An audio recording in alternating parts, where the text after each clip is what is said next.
I'm here today to fight for humanity. I'm here today to fight for justice for the Palestinian people. I'm here today to call for an end to the violence and for immediate ceasefire to save the lives of innocent people, including women and children. The safety and well-being of mankind is always our #1 priority. I'm sure that each one of us are touched when confronted with images of a 2-month-old baby injured and pulled away from the rubble as her family lay dead.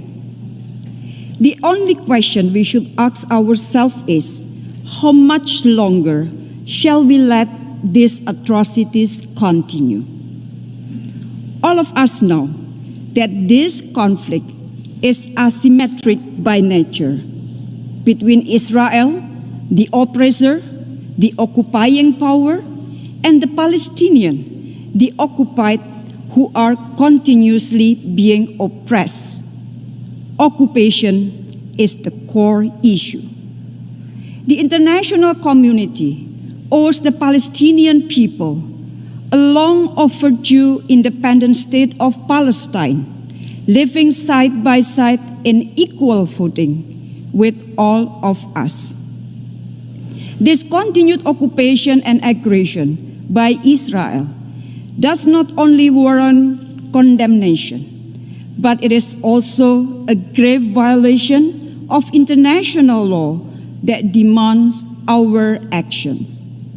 Thus, I call the UN General Assembly to take 3 actions. First, stop the violence and military action to prevent further casualties. At the same time, the General Assembly should demand for an immediate, durable, and fully respected ceasefire. All avenues must be exhausted to de-escalate the situation urgently, as we also support continued and relentless effort by the Secretary General. Furthermore, we must be able to prevent future recurrence of the atrocities. In this regard, the General Assembly should call for the establishment of an international presence in Al-Quds to monitor and to ensure the safety of the Palestinian people in the occupied territories and to protect the status of Al-Haram al-Sharif compound, the holy place for 3 religions. Second, to ensure humanitarian access and protection of civilians. Our ultimate responsibility is to save lives. And every minute we spend here deliberating could mean another Palestinian life lost. I call the General Assembly, together with UN agencies and other actors, to step up efforts in providing humanitarian assistance to the affected Palestinian people. It must urge Israel to open and allow access for the delivery of humanitarian aid, including to Gaza, which has been under siege for more than 13 years. Third, pursue a credible multilateral negotiation.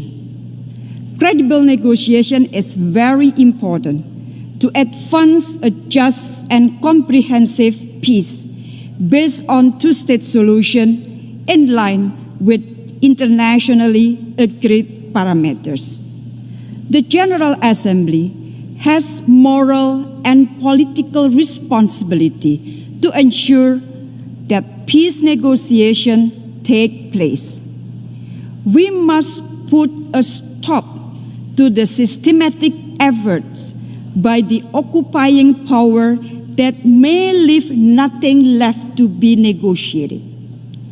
We must not allow the Palestinian to have no other choice but to accept injustice for the rest of their life.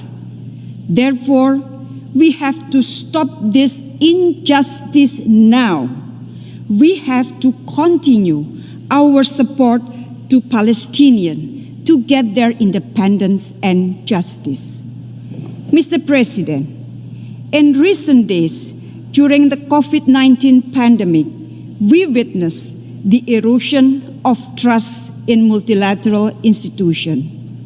Today, we hold this meeting with one main purpose: to ensure that justice prevails for the Palestinians. This meeting will be seen as a litmus test for multilateralism. We must remain committed and stand united in our efforts against all illegal acts of Israel toward ending the occupation in Palestine. We have to act now together. UN has to act now. I thank you.